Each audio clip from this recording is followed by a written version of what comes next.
Look at that. A whole new area was just unlocked. Look at that, bro. Look at that. 3 new dungeons, and there's shooting stars, meteor shower. Also, is our ship golden because we got all the debt done, or is it because we got all our treasures that we could? Because we got every single treasure we could. Yeah, but no, you repay the debt, and now the ship is a bright gold. I wonder we're always at fucking day. Waste money on this shit. It's just painted gold. I'm sure it's not actual real life gold. The Valley Repose, there's still one treasure we didn't grab. Which sucks, because I could have gotten it on that day, but because we repaid the debt, it forced the ending. And I don't want to go back for just one day, bro. Come on. For just one treasure. The Perplexing Pool, there's still two whole dungeons we didn't do. Yeah, we didn't do the shower room. Or the Submerged Castle. We didn't do that either. Which kind of sucks. I did let you vote on whether or not you wanted to do the Glutton's Kitchen or one of the others. Yeah, it's shower room. But I really did want you to see the Submerged Castle, because I think you would have gotten a kick out of the main gimmick of that level. Okay. But hey, look, we've unlocked a brand new area, the Wistful Wild, with 3 whole dungeons. Yep, and 5 above ground treasures. But we're not going to do that. We're not going to do any of that. We have much more important things to do. It's been a very long time. Let's go to the Piclopedia. There's not going to be much. Oh, no, we found didgerybugs down there. We found dweevils down there. We found a lot of stuff down there. And look, we've completed a bunch of series. You've completed the Frigid series. Chase away winter doldrums with this festive set. Now we can get the ship's perspective. So look at all this new stuff we can learn. We can read about. Isn't this awesome? Yeah. Okay. Did we finish the tape set? Brute Knuckles. Okay, let's read these. Brute Knuckles. Uncharted planets like this one are often teeming with hazardous fauna. The Pikmin are usually nearby to defend me, but there are times when I need to lay down the law with my own hands. For example, if a creature were to try to eat me, I'd have to beat it down. I dream about that all the time. Repugnant appendage. This aromatic object secretes a tangy odor that could knock out a bull black. I'm with the ship on this one. I don't want to touch it either, but I must, for the sake of the company and my family. I must summon the strength to carry on. You think any Don Toretto fans in the comments right now would be like, bro, he said family! Remember when that was a thing for like a week? Yeah. That was annoying. It immediately sucked. Yeah. Stellar Orb. This technology behind this impressive gadget is totally unknown to my people. Has batteries that give unlimited energy. Have reactors that harness space-time and turn it into energy. Have coiled springs that launch you into light space. Don't know what light bulbs are. I'm leaving it there. I'm leaving it at that. It appears to replicate the intense solar beams of the sun. Space exploration has given me a ghostly pallor. Maybe I'll use this orb to catch a few rays. What else we got here? That was it. Well, that was it for that. We have to circle back. Fossilized Ursidae. This dead beast has the form of an animal. It is encased in an organic compound. I have concluded that it is a groundbreaking biological discovery. The ship says it's nothing more than a wooden statue. I wish it had more of an imagination. No. Then it would probably talk more than it even does now. That would be bad. What else we got? Oh yeah, all these. Time to circle back. The Joy Receptacle. Today, we ventured across the plains to reach a cold cavern I've been meaning to spelunk. The Pikmin have had a hard time coping with the bitter cold, but they were real troopers. Somehow, they summoned the strength to carry this box. So I hope it's full of treasure. Fleeting art form. Some works of fine art are timeless, while others are fleeting. Once lit, this sculpted pillar of wax will burn with glory for a short time before flaming out. The purpose of this piece of art is to help us all envision the final moment of flaming glory. How does that make you feel? It's only just a candle. Innocence lost. I still don't remember what he meant by this. This stirring object reminds me of a dream I once had. When I was a child, the twinkling stars held so much promise and mystery.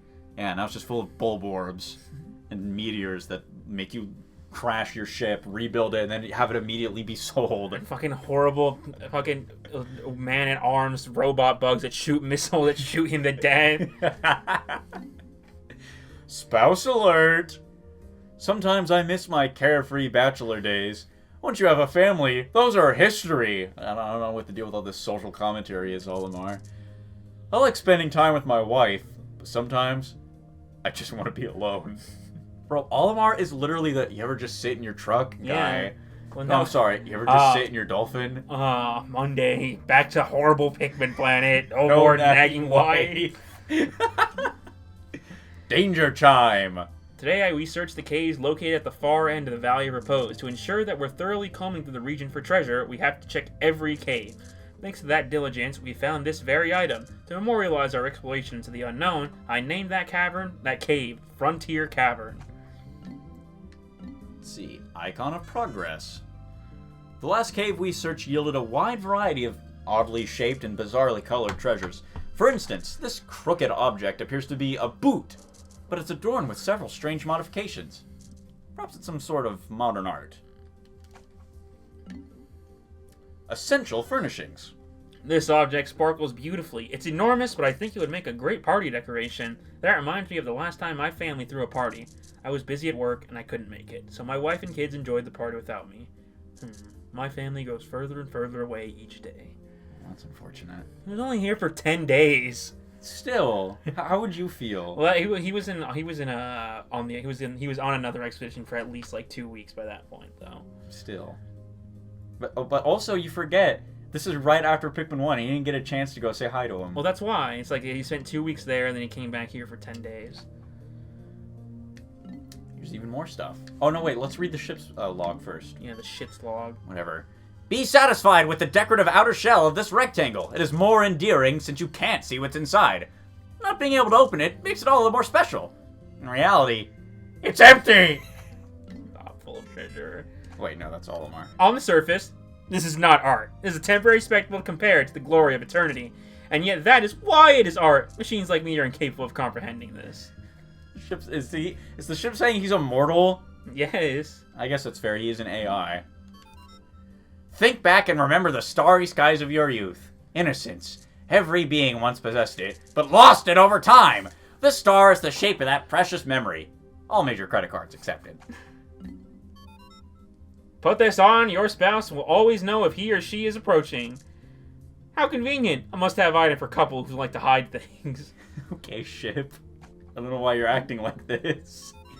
Danger chime! No danger, no matter how small. Dodge this notice of never fail. Peace of mind alarm. System. In fact, it will warn you of danger that is not even present. Thank you, ship. This piece of art was made in the shape of a giant boot to symbolize glorious progress. Where does civilization begin, and where does it go? Machines have long since pondered this. Thank you. Okay, does that imply that, like, machines are just, like, commonplace on Hokute, like in Futurama? Maybe. According to our marketing survey, this is this year's hit product. Focus tests don't lie. Interior furnishings that create a laid-back atmosphere are all the rage with Joe Hokute. Okay. Let's see, mystical disc. There's a strange design on this metallic platter. It gives me mystical chills. Maybe living beings were never meant to comprehend its true meaning. Maybe the ship will have more fun things to say about that. Vacuum processor. We recently found all sorts of mechanical parts scattered around a cave. The walls and floor were constructed of solid steel. Perhaps it was once a great military fortress. I decided to name it the Subterranean Complex. Yeah, it must have been a military fortress with the man at legs that shoots that shoots like exploding rounds at you, Gatling groinks, the careening digibugs, the volatile dweevils. It's awful. That's what I'm getting at here. The indomitable CPU. This appears to be some sort of hyper-advanced, light-refracting computer component. Perhaps I can use it to upgrade the ship with an imagination. This receiver intercepts harmful radiation from outer space. It's a highly dangerous piece of machinery that should be handled with extreme caution. Now that I think about it, the Pikmin that carried it looked a little dazed when they carried it. Strange implications. This is a microwave little thing? Yeah. Oh yeah, a microwave, because you microwave things with radiation. Mm-hmm. Isn't that crazy how, like, air fryers have only taken off recently? Which means that humans decided to cook their food with radiation before hot air. No wonder we're failing as a species. This is the network membrane, by the way. According to my research, this is an acoustic interference motherboard. I should install this on the ship. Might shut them up for a while. Then again, if you learn to override the hardware, it might become even more surly than it is now. Omar, you really need... You got like a relationship you need to work out with the ship, bro. Novua table. I've found numerous objects that appear to be machine parts, but I have no idea what they do. The ship wants to sell them as art collectors as modern alien art and charge a fortune for them. I think maybe onto something. You got money on your mind there, Olimar? Omega Flywheel. Collecting all these machine parts reminded me of the time I crash-landed on this planet like a week ago. The last time I was here, the crash scattered 30 of my ship's most crucial components. No, Olimar. 5 of them aren't even necessary. One of them is literally for tanning. I had to frantically collect all of them before life support systems failed. I wonder what kind of machine this flywheel is from. Spirit Flogger.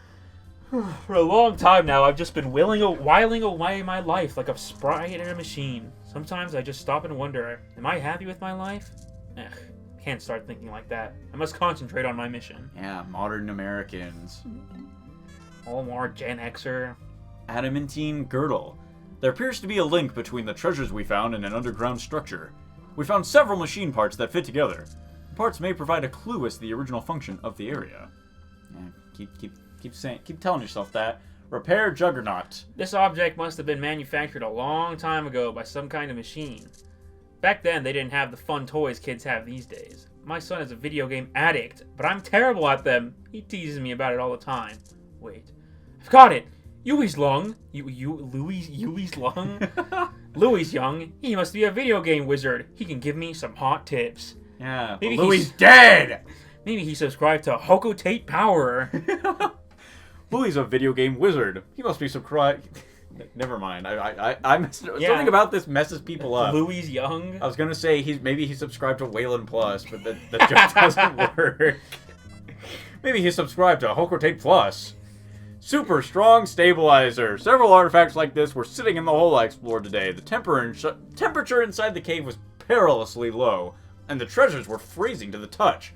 I felt so sorry for the Pikmin that had to carry it. Afterwards, their little hands looked numb. Let's see. Furious Adhesive. How could I forget? And the Exhausted Super Stick. This material is ideal for patching cheap... Omar, I don't know about that. And spacecraft armor. Too bad we've only got one of these because the ship sure has a lot of holes. I heard that, you bastard. I don't think you can say that, Omar. like, do you think we should cut that out? Think we gotta censor that? Jinx. Yes. Can't say that. That's hurtful. Omar hates Asians. Whatever. Furious Adhesive. My analysis has concluded that this object possesses powerful adhesive abilities. Could there possibly be anything else like this? Could there possibly be anything else this sticky? It's unlikely, but the universe is a big place. Bro. 2 more things. You collected 2 tape before this. Hey, it's Princess Peach's crown. The Unspeakable Wonder. What is this? I've encountered countless treasures on this expedition, but I've never seen anything like this. All I can say about it is that it's both astounding and absurd. Do you agree? Maybe. It's only worth 120 Pokos. Essence of Rage. This crimson jewel was found in a hole deep below the icy surface. When viewed from a distance, this gem's dazzling red sparkle looks like a dancing flame. Of course, the dancing of flames may just be a symptom of acute hypothermia. Let's see, 2 more, I think. Gemstar Husband. A captain views his ship as a brother and a partner, someone he can trust with his life. It's crucial for them to develop an unquestionable, unfaltering trust. But I refuse to believe that this simple trinket is some kind of living gem. That's insane! I guess so. You named it. Omniscient Sphere. According to my analysis, this object has a high intellectual capacity. But if it's so smart, why wouldn't it pass on some of its wisdom to me? It's an inanimate object, Olimar. It's literally insane, bro. Wouldn't you be if you were trapped on like a Pikmin world for 2 weeks and then were immediately sent back and then had to go to a hypothermia cave and then got shot with missiles? Come on, man. I feel like you're missing that. You're forgetting that. I forgot how many we didn't read. Coiled Launcher. I tried flying this thing once, but it moved too rapidly and I contracted vertigo. Yeah, Super Mario Galaxy. Criticized it here, still put it in the game 10 years later? Maybe it could be used as an amusement ride. The youngins would love it. However, I don't think I'll ever ride it again. No mention of how you have a ship part that's exactly this shape? Flame Tiller. Investigating alien objects provides me with an opportunity to solve new mysteries. For example, when I rolled this object, I discovered it's perfect for tilling land. Usually I have the machine analyze the treasures we find, but sometimes I like to examine artifacts with my razor-sharp intellect. Worthless statue! At first, this object looked impressive, but on inspection reveals it's just a cheap statue. In many ways, it reminds me of my father. Probably shouldn't tell him. Okay. All more unresolved issues arc. Oh, very interesting. At least his father's still alive, I guess. Priceless statue. This statue features an astounding degree of detail. It looks a lot like a present I gave my mom for Mother's Day. I miss her. Sometimes. All our unresolved issues with his parents' arc, I guess. That's why he became a space captain. He wanted to run away, get off the planet. That's fair. Oh my god, one more. This is the last thing we got, right? Yeah. Right, but this is what we got from the Groink. Yeah, and then we got the light bulb from the man at legs. Yeah. This is the thirst activator, by the way. How odd. When I gaze at this puzzling pattern, I have a vision of nature. At first, I thought this planet's ecosystem was alien and unnatural, but now I've learned to fully appreciate its beauty. However, it still can't compare the stunning natural landscape of Hokate. Hope I can return to my homeland. We saw Hokate was like a portal dust world. That's probably just where Hokate Freight is, like Bakersfield. That place is just all desert and oil. Hokate probably has similar locations. All right, we did it. We're fully wrapped up with the Piclopedia. We still have to read the animal Piclopedia. Oh yeah, we do, huh? This is probably just an entire episode in and of itself, huh? Hairy Bulbor. Okay, since there's so many more compared to enemies. Yeah, I know. Pikmin lost one. Thanks for pointing that out. Here, I'll let you pick which one you want to read. Don't throw pick carrots at it. He don't even care. Okay, maybe he cares. Bro, it's Hey Lori from Twitter.com. His icon is a hairy Bulborb. Bro, he's an idiot. Oh, look, bro. Turn around. Okay, he got some carrots. That's good. This is you. Orange Bulborb?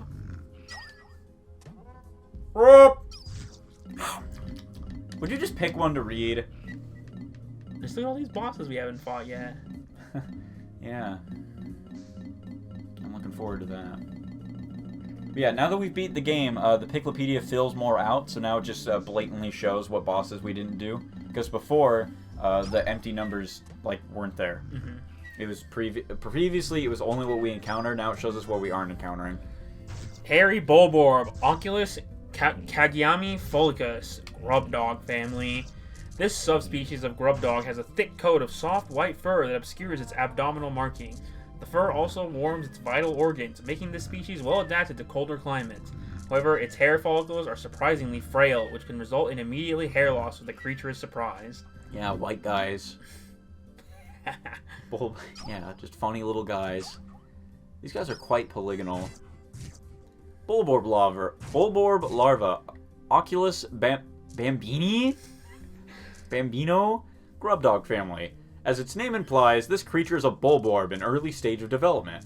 Its distinct Bulborb coloration has yet to appear, but it already exhibits other uniquely Bulborb characteristics, like being really annoying. It is capable of hunting for nourishment independently without the help of its parents. Why was he was coming at me like that? You see that? Oh, Bulbmin! I totally forgot about Bulbmin. Bulbmin, Parasiticus Pikminicus, Pikmin family. This loathsome creature is in fact a parasitic form of Pikmin that has infected a Bulborb. Unlike Pikmin that nest in Pikmin onions, this parasitic relative spends its life inside the body of a host, usually a Bulborb. Juveniles fall in line and mimic the actions of their parent until maturing to full independence. By burying its root-like limbs into the nervous system of the host Bulborb and infusing with its natural hormonal excretion, the Bulbmin is able to control virtually all of the host's bodily functions. However, the host's voracious appetite seems impossible to suppress. Notice how he said usually a Bulborb. So does that mean there's different species of parasitic Pikmin? I guess we'll find out in Pikmin 3. Yeah, can't wait for that. Bro, Pikmin 4 is almost complete. You're right. In fact, it's the 7-year anniversary of that article being written. Is he munching right now? He's not even gonna let any of them get any, bro. Look at that! Look how they're just watching him! They're not getting any! Armored cannon beetle larva. Granitus chuckulini. Chuckulini? Chuckster lithopod family. This species is a lithopod larva. This expedition was unable to confirm the existence of any mature lithopods, the armored cannon beetles, which were in the first game, leading to concerns that the species was extinct on this planet, but discovery of the creature in larval form eased such concerns. Lithopods, like flint beetles, use internal metabacteria to aid chemical digestion. These metabacteria can only survive in certain environments, such as within the body of certain insects, so lithopod larvae do not contain any metabacteria immediately after hatching. Larvae feed on partially digested or regurgitated by mature lithopods, ensuring the larvae obtain metabacteria they would not normally have acquired. Almar really goes to town on these notes, doesn't he? He's a biologist. Decorated cannon beetle, Granitus decorum, lithopod family. This creature is the larval form of a cannon beetle variant known for its diet consisting entirely of eating stones. Are you trying to get him to attack himself? No, I'm not doing that. That happened, didn't you see it? Anyway, the decorated cannon beetle favors stones with high iron content, which contributes to its brilliant red torso. The stones these creatures launch are wrapped in powerful magnetic field, which cause the stones to stray from their launch trajectory when other objects with high metal content, such as spacesuits... I feel like we've read this one before. Yeah, or you told me. I either told you or we just read it, like, privately. Yeah. Anyway, extreme caution is recommended for explorers wearing steel-plated armor in close proximity to this fearsome creature. Oh yeah, it wasn't you. We already read that one. Oh yeah, so we did. Also, you know how... Gatling groink. You know how the larva said we couldn't find any adults? Yeah. So in the next few... So in Pikmin 3 and I think Hey Pikmin on the DS, there's still only the the larva forms. I guess the armored cannon beetles are just too hard to place into like a normal arena or a normal area of the game, since you always fight them in because there's only 2 in Pikmin 1 and you always fight both of them in an arena. Mm-hmm. So I guess they just couldn't think of a way to use it in a non-boss way. I don't know. Maybe. Gatling groink, Megalopod calibursi, unknown family. This beastly predator's aggressive ejection of high-speed projectiles makes it one of the most fearsome creatures in the ecosystem. Its body seems to comprise of both biological and mechanical components, and represents one of the most evolutionarily advanced specimens ever observed. The chamber within its torso gives it rapid-fire biopellet launch capability. What appears to be a tail fin is in fact the base of its counterweight and ammunition cylinder, so immobilizing this appendage will prevent the groin from attacking. At least in theory. Confirmation of this suspicion remains elusive, as nobody has volunteered to test it. I can't blame them. But hey, no Pikmin lost. Doodlebug. I'll find the shit beetle now. Doodlebug. Pili or Pili? Pili.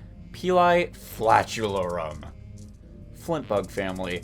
While life forms that excrete foul musks to warn of danger are not rare, the doodlebug is the only species to release flatulence when actively above ground. Interestingly enough, since it is merely releasing the gas created by decay of the contents of the creature's intestines, it does not have a special musk-producing organ. This means the creature is in fact merely flatulating.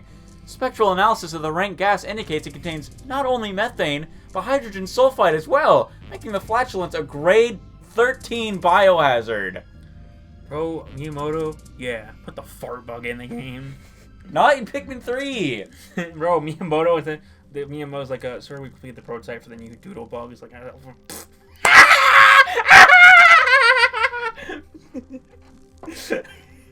Anyway, bumbling snitchbug. Bumbling snitchbug, Scarpanica dufenia. Doofenshmirtz, evil snitchbug. Scarpanid family. This is a variety of snitchbug. Its most interesting characteristic is that it likes to snitch leaders. Yet bearing wanton carelessness or incompetence, leaders are not easily captured. Any leader caught by this creature is clearly an idiot! What are you looking at me for? Which is why this creature is also known as the exposing snitchbug. There are several known varieties of snitch bugs, but research has stagnated despite it being such an interesting species. No. Go back. Go back to the last paragraph of that. Let's see. There are several known varieties. No, there aren't. He's lying. In every Pikmin game, there's either snitch bugs, or in this game only, there's a bumbling snitch bug. Because in Pikmin 3, normal snitch bugs can grab leaders. So there are no bumbling snitch bugs. So all of them are just lying. Anyway, careening dirigibug. Floatium Circus Maximus dirigibug family. This creature floats effortlessly through the air using gas-filled balloons. Both its appearance and nature are antagonistic, and the only variant of its species in this ecosystem.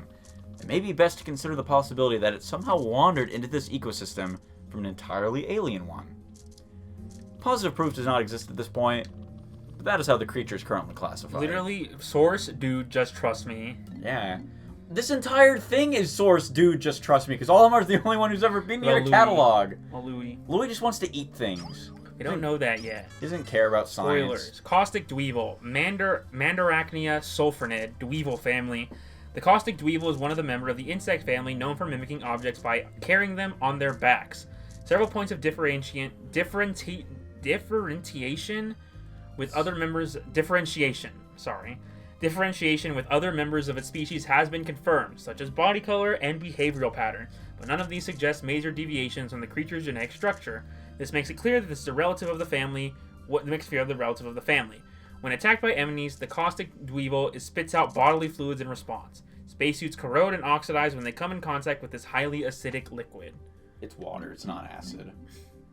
Mungy Dweevil, or Munge Dweevil. So I was wrong. I thought the name started with like a P or a V, but no, it's Munge Dweevil. Mandarachnia pungitis, Dweevil family. Sorry, I swear I keep messing these up. There's a lot of words I've never seen before. I don't often look on encyclopedias to see the scientific name of animals. The Munge Dweevil is one member of an insect family known for mimicking objects by carrying them on their backs. These insects often carry the carcasses of other life forms on their backs, but apparently this is not for the purpose of transporting them as food, but instead is another example of their mimic behavior.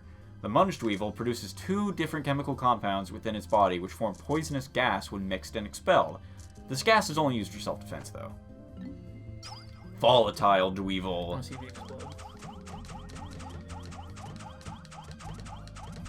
Wake up! Oh, is he gonna die? Will he respawn or? Killed! Yeah! Volatile Dweevil. Mandarachnia explodis, Dweevil family. The Volatile Dweevil is one member of an insect family, known for mimicking objects by carrying them on their backs. The Dweevil family exhibits a most unusual characteristic whereby the creature's behavioral patterns actually change based upon the object the creature carries on its back. The Volatile Dweevil has one of the most potent attacks of all species within the Dweevil family, due to its habit of carrying explosive devices. Approach with caution and/or body armor. Lapis lazuli, candy pop bud. Oh, it's lazuli? I thought it was It's lazuli. Ah. Flora cobaltium, candy pop family. No matter what color Pikmin is tossed in the bosom of this flower, it spits out the same number of blue Pikmin. This family of plant boasts soft, fleshy leaves, the sinewy tendrils of which allow the flower to open and close repeatedly over the course of a day. Interesting. Ah, the Mamuda. Unknown family. The imbalanced, asymmetrical arms of the Mamuda are among its most notable features. Feeding on seeds and fruit, the Mamuda is known to actually sow and grow plant species. While other species exhibited seed-bearing behavior for the purpose of storage, the Mamuda is the only species so far known to actually cultivate fields of plants. Yeah, and you murdered him. Okay, I want you to look at the Mamuda really quick. Look at the wristbands on his arms. Don't those look familiar? What are they? Those are the same patterns that are on the sides of the onion. So it's like a castle in the sky thing going on with these guys? I think so. Yeah, you killed him for no reason. They come back. They're like rock golems. Which is weird because these guys hatch out of eggs. Because in Pikmin 1, do you know what the Smoky Prog is? No.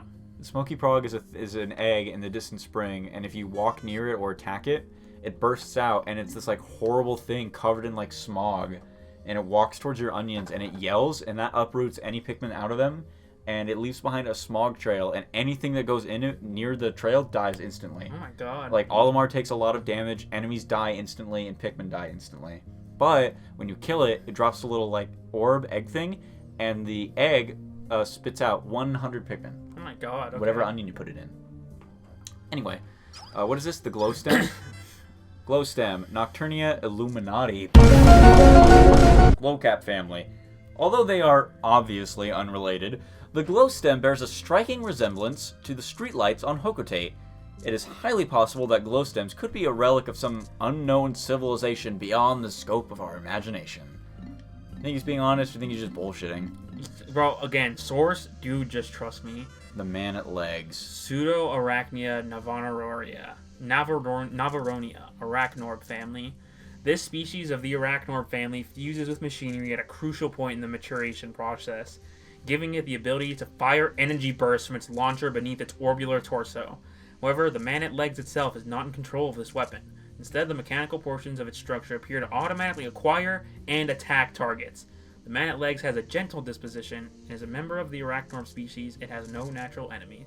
It's particularly difficult to understand why this species would develop such awesome offensive capabilities, leading to rumors among the scientific community that it was the machinery that approached the Arachnorb and proposed a symbiotic relationship. Kind of frightening implications when you think about it. Yeah, right? And that's everything. Yeah. Alright, thanks for watching Pikmin, everybody. Bye-bye! He's a friend!